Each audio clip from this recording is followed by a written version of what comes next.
Transport for Wales and Cardiff Council are working together to deliver a brand new tram train link from Cardiff Central to the Bay as part of the first phase of Cardiff Crossrail.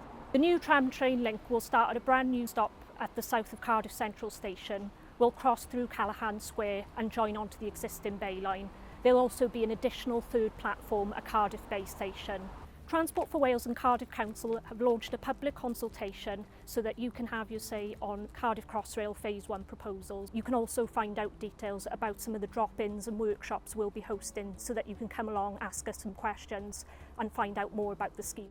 Well, Crossrail's a really exciting project. It's been an aspiration of ours for a number of years, and we really want local people to have their say in how it looks and how it functions. We're right here by Bute Town. It's so important local people go online, have their say. There's going to be some really exciting consultation materials. So we want as many people as possible to go online, but also come in person to a variety of drop-in events that we've arranged.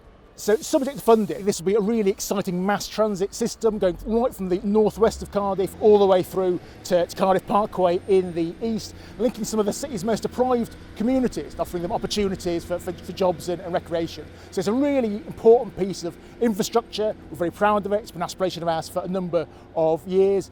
And not only will it benefit the city economically, but the social value caused by the contract will create jobs, training opportunities, opportunities for local businesses. It's really going to have ripples of benefit going right the way through the local area. To find out more about Cardiff Crossrail, visit tfw.wales/Cardiff Crossrail.